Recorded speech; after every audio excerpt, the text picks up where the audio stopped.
Olá, estudantes da segunda série, tudo bem? Espero que sim. Eu sou a professora Ana Carolina. Hoje estamos aqui com o Kelvin e vamos para mais uma aula de biologia. O tema de hoje é a integração entre os sistemas dos mamíferos. Quais são os objetivos dessa aula, então, né? Reconhecer as características gerais dos mamíferos, compreender como os sistemas dos mamíferos atuam em conjunto para realizar determinadas ações. Na imagem aqui nós temos um urso polar, a mamãe cuidando do seu filhote, e esse contato, esse carinho, é algo bem específico entre os mamíferos. E vamos iniciar com uma reportagem. 6 curiosidades sobre o pangolim, animal que ganhou fama com a Covid-19. Pangolim é o bicho mais traficado do mundo. Sua carne é apreciada em vários países e o seu casco usado na medicina tradicional chinesa. É um mamífero com escamas. Tem um dia dedicado a ele e foi associado à pandemia da Covid-19. O fato do pangolim estar associado é porque ele pode, carregar o vírus do coronavírus especificamente e foi associado, mas ainda há dúvidas entre o pangolim ou o morcego, que foi associado, mas o fato é que ele ganhou fama depois disso, ok? Mas veja bem, é um animal que tem escamas. Escamas não é algo tão comum entre mamíferos, não é mesmo? Mas o que faz, então, um ser vivo ser considerado um mamífero? Quais características que são exclusivas desse grupo, né? O que são essas escamas, então, do pangolim? Eu vou falar já para você, na verdade, as escamas do pangolim, elas são da mesma substância que é o nosso cabelo. É a queratina, ok? Bom, características gerais entre o grupo dos mamíferos é justamente a endotermia, conseguir manter a temperatura do corpo constante, ok? A queratina em 2 camadas formando a derme e a epiderme, Glândulas odoríferas, aquelas glândulas que produzem cheiro, o odor, por exemplo, quando está na época de reprodução. As glândulas sebáceas que produzem a oleosidade da pele que protege a pele de impurezas, por exemplo. As glândulas sudoríparas que atuam na excreção e que ajudam a manter a temperatura corporal, ok? Além das glândulas mamárias, que dão justamente o nome ao grupo e que são responsáveis, pela produção do leite quando é filhotinho. Os pelos que ajudam a manter a temperatura constante, a aquecer o corpo, e também o diafragma muscular, aquele músculo envolvido com a respiração, ok? Bom, vamos falar por partes então, o organismo como um todo, ele vai ter separado diversos sistemas que vão atuar junto, pelo um bem maior, que é o equilíbrio desse organismo, a nutrição. Então, com relação à digestão, existem mamíferos que são herbívoros, que são aqueles que vão se alimentar de plantas, tem aqueles que são carnívoros, que se alimentam de carne, tem os onívoros, que se alimentam um pouco de tudo, entre outros, tem insetívoros, piscívoros, O que diferencia, Nós temos sucos digestivos, São substâncias, enzimas, que quebram o alimento em pedacinhos pequenos. Então, tem a capacidade, de quebrar esse alimento em moléculas menores para que, de fato, consiga entrar na circulação sanguínea e, assim, ser aproveitado por outras regiões do corpo, ok? Além dos restos eliminados, aqueles que não foram digeridos, na forma de fezes. Tá? No GIF aqui tem a ação do estômago, o suco gástrico ali fazendo a digestão do alimento, quebrando ele em partículas pequenininhas para que possam ser absorvidas os nutrientes ali no intestino, ok? Começando com a digestão, ela inicia com os dentes, certo? E existem 4 tipos de dentes diferentes. O incisivo, que ele vai servir para cortar, o canino, que vai rasgar, o premolar e o molar que vai triturar. Então aqui no GIF nós temos um leão, Esse leão é possível ver quando ele abre a boca 2 pares de dentes muito grandes e afiados. Que dentes são esses? São os caninos, Isso quer dizer que esse animal é um animal carnívoro. Ele usa esses dentes grandes, esses caninos grandes, para rasgar a carne, ok? Então é possível você saber qual é o tipo de alimentação do animal através da arcada dentária, ok? O intestino, Então, o alimento foi triturado pelos dentes, engoliu, né, junto com a saliva, aquele bolo alimentar chegou até o estômago, foi digerido através do suco gástrico, né? O fígado e o pâncreas vão liberar substâncias que vão atuar ali no final da digestão, né? E o alimento vai entrar através do duodeno, né? O jejum é toda essa parte aqui, o ilho é o finalzinho do intestino delgado, tá? O intestino delgado ele vai ser responsável, então, pela absorção dos nutrientes através da alimentação. Tá? Então, enquanto o alimento está passando por todas essas regiões aqui do intestino, existem microvilosidades ali, que são células, né, responsáveis ali pela absorção dos nutrientes. Seria em torno de 8 metros de intestino. Depois ele vai desembocar no intestino grosso, né, mais especificamente ali, onde terão bactérias específicas, por exemplo, a E. coli, né, Escherichia coli, que vai ajudar nessa digestão e na formação das fezes. O intestino grosso, ele é responsável principalmente por absorver água, né, além de outros nutrientes, tá? Mas como que acontece nos ruminantes? Então a diferença entre o grupo dos mamíferos, né? Tem aquele, dependendo da alimentação, ele vai ter diferença ali na digestão, né? Os ruminantes como vaca, carneiro, bode, girafa, né? Em geral, eles vão ter mais de um estômago, tá? Então vai ter lá o rumen e o retículo, que são ricos em bactérias e protozoários que vão fazer a digestão da celulose. Então esses animais, eles não têm a capacidade de digerir a celulose. Quem vai digerir essa celulose da planta são as bactérias e protozoários que estão ali nos primeiros estômagos, ok? Aí o animal, ele vai regurgitar esse bolo, né, que formou, tá? Vai mastigar mais um pouco e vai engolir novamente. Aí vai entrar em ação, né, o omaso, que é a terceira parte do intestino, né, do estômago, desculpa, que vai absorver a água, tá? Vai acontecer mais uma vez, ele vai regurgitar, vai ruminar e vai engolir de novo, que daí vai para o abomaso, que é a última parte do estômago, vai digerir o restante do alimento e para o intestino, certo? O intestino dos ruminantes é bem maior do que de outros animais, né, que tem outros tipos de dieta, tá? Justamente por conta dessa digestão ali da celulose, que é mais demorada, com isso produzem muito mais gás metano do que outros animais, por isso que a criação de gado, por exemplo, pode ser das consequências, por exemplo, do aquecimento global, né? Porque produz muito gás metano, ok? Com relação à nutrição, então por que a gente se alimenta? Essas vitaminas, esses sais minerais que a gente obtém através da alimentação, né? Proteínas, lipídios, todos eles, para onde que eles vão? Então a gente se alimenta para que todo o organismo esteja em equilíbrio. Então, para que aconteçam todas as reações químicas que acontecem no corpo, o metabolismo inteiro, né, todo o organismo, a gente vai precisar de nutrientes, certo? Proteínas, elas vão ajudar a construir células novas em todo o corpo, certo? Proteínas a gente obtém, por exemplo, através da alimentação, né? Os lipídios que a gente tem através da alimentação, eles podem ser armazenados na forma de gordura para ajudar a manter a temperatura constante. A fibra que vem do alimento vai ajudar a formar o bolo fecal, certo? Nutrientes como sais minerais vão ser utilizados nas reações químicas, né? O oxigênio vai ser utilizado pela célula para a respiração, né? A respiração celular, que a gente vai falar daqui a pouquinho. Então, tudo isso, toda essa alimentação, né? Vai ser utilizado pelo corpo todo em todos os sistemas, por mais que a gente estude eles de forma separada, ok? Então vamos para a atividade 1. Um crânio de Paranthropus robustus macho, que é uma espécie prima do Homo erectus, né, nossos ancestrais, foi encontrado durante uma escavação. Ele tem dentes grandes, cérebro pequeno, diferindo do Homo erectus, que tinha cérebro grande e dente pequeno. Acredita-se que a dieta do primeiro, né, do Paranthropus robustus, envolveu comer principalmente plantas duras, como tubérculos e cascas. Qual característica dos mamíferos, então, vai permitir concluir que tipo de dieta que ele tem, né? Qual que é a pista que a gente vai ter observando ali no fóssil para saber que tipo de alimentação aquele animal tem, né? Pensa um pouquinho que eu já volto com a resposta.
aí, conseguiu descobrir? O que será? Qual é a pista que quando você olha um fóssil, por exemplo, você sabe que tipo de alimentação que ele tem? Se você pensar nos dentes, sim, a dentição, o tipo de dentição vai distinguir o tipo de alimentação desses mamíferos. Então, muito provavelmente, esse exemplar de Paranthropus robustus, né, ele fala ali que provavelmente eles se alimentavam de plantas duras, tubérculos e cascas, é porque eram dentes grandes e mais fortes, por exemplo, do que do Homo erectus, certo? Então eles precisavam de um dente mais forte que não quebrasse facilmente para poder cortar esses alimentos, ok? Bom, falamos da nutrição, agora vamos falar sobre a circulação, né? Então você obteve você se alimentou, você comeu, mastigou, digeriu aquele alimento. As substâncias úteis para o seu corpo serão absorvidas pela circulação sanguínea lá no intestino e vai para onde, né?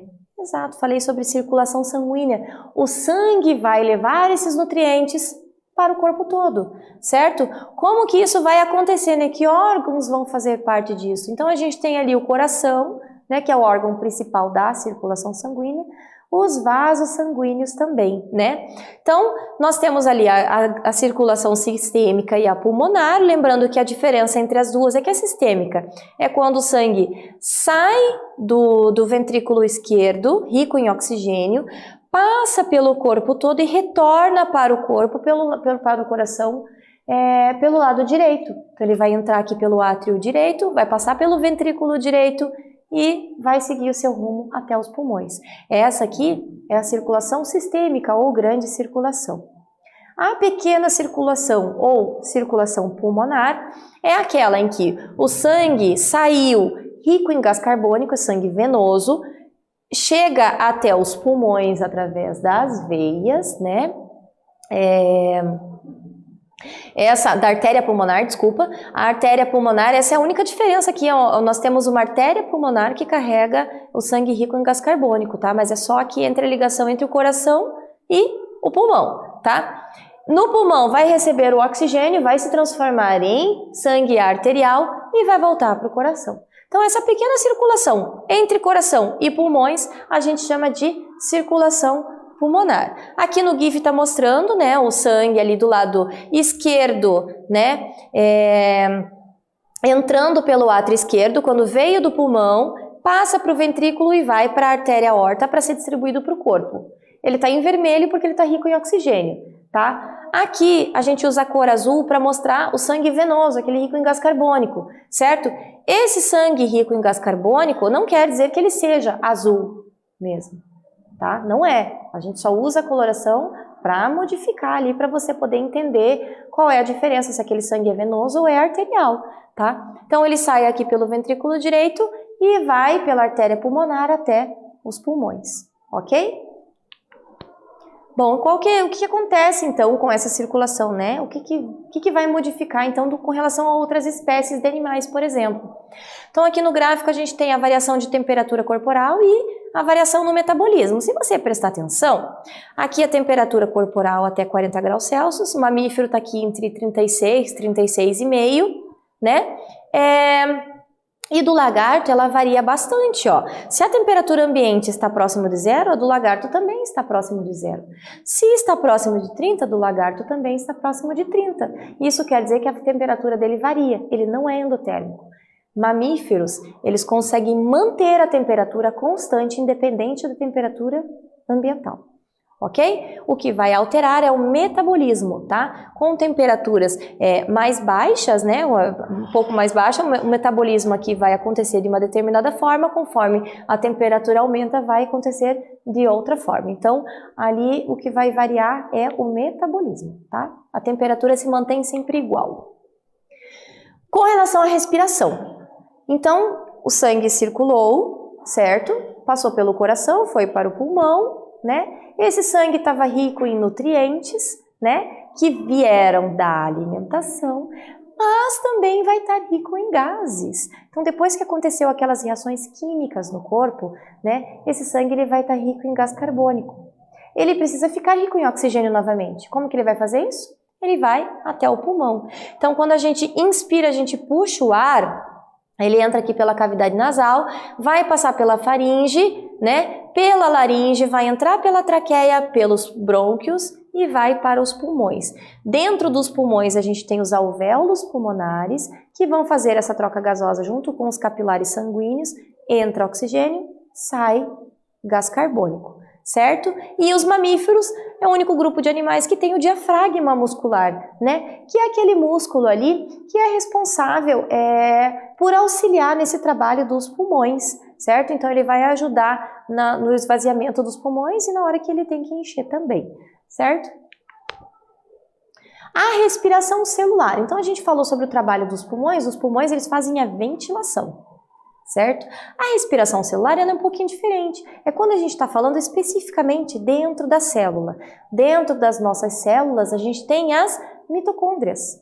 Lá no primeiro ano você aprendeu que existem várias reações químicas que acontecem dentro das organelas celulares, né? Dentro dessa mitocôndria, que é, por exemplo, o ciclo de Krebs, né? Quando você tem a produção de energia, né, na forma de adenosina trifosfato, o ATP, certo? E com isso a gente tem a produção do gás carbônico. É daí que vem o gás carbônico que sai na expiração, certo? Então, quando a gente fala de respiração celular, a gente está falando do que está acontecendo dentro da célula, lá na mitocôndria, ok? Os mamíferos aquáticos, qual é a diferença, né? Então, os mamíferos terrestres, eles vão ter uma proteína no sangue, que é a hemoglobina, que está associada à hemácia, aquele glóbulo vermelho, que vai carregar o oxigênio, certo? Os animais aquáticos, por exemplo, os cetáceos, né, baleias, golfinhos, né, eles têm que subir a superfície, né, ele tem pela saída do espiráculo, vai sair o oxigênio, né, e vai entrar, né, vai sair, ele vai fazer um jatinho ali de água com ar, né, e ele vai conseguir respirar, tá? Depois que ele respira, ele é capaz de redirecionar, né, esse sangue para o cérebro, coração e músculos esqueléticos. Mas ele tem mais uma diferença. Esses animais, ao invés de ter a hemoglobina, eles têm a mioglobulina. É uma outra proteína que tem uma capacidade maior de armazenar oxigênio. Assim, eles conseguem segurar o ar por muito mais tempo do que outros animais. Eventualmente, eles têm que subir para a superfície para respirar, certo? Mas por isso que eles também não conseguem dormir grandes períodos de tempo, né? Descansar por muito tempo, porque eventualmente vai ter que subir para respirar, ok? A excreção. Então falamos sobre a digestão, falamos sobre a circulação que vai levar esses nutrientes. Com a circulação falamos da respiração que está trazendo oxigênio para ser utilizado nas células, certo? Agora a gente vai falar sobre a excreção, né? Essa excreção ela vai ajudar a manter o equilíbrio osmótico, ou seja, o equilíbrio entre sais e água no corpo, certo? Para não ter de mais e nem de menos, ok? Quem faz parte da excreção, né? São os dois rins, né? Os rins são os órgãos principais responsáveis pela excreção. Eles vão fazer a filtragem desse sangue e vão passar, né? Depois que formada a urina, vão passar essa urina através dos ureteres para a bexiga. A bexiga vai armazenar uma determinada quantidade de urina e vai sair através da uretra, ok? A excreção não acontece somente no rim. Ela vai acontecer também na forma do suor, pela pele. Sim, então a gente vai eliminar uma determinada quantidade de sais minerais e de água, não só através da urina, através do suor também. É por isso que tem diferença, por exemplo, entre inverno e o verão. No verão, geralmente, como a gente sua mais, a gente urina menos. E no inverno é o contrário, já percebeu? No inverno, a gente vai acabar urinando mais vezes porque a gente não está suando. E isso é para manter o equilíbrio, ok? Então, na pele a gente vai ter as glândulas sudoríparas que vão fazer essa eliminação de sais minerais, do excesso de água, de ácido úrico, ureia, que estão em excesso ali no sangue, ok? E vamos para a atividade 2. Cetáceos, como baleias, golfinhos, etc., são mamíferos aquáticos, né? Precisam subir à superfície para respirar, já que não possuem brânquias, como os peixes, por exemplo. Como que esses animais fazem para dormir, já que durante o sono eles não fariam o movimento de subir à superfície, né? Pensa um pouquinho e eu já volto com a resposta.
aí, conseguiu chegar numa resposta? Lembra que eu comentei agora há pouquinho, quando eu falei sobre cetáceos?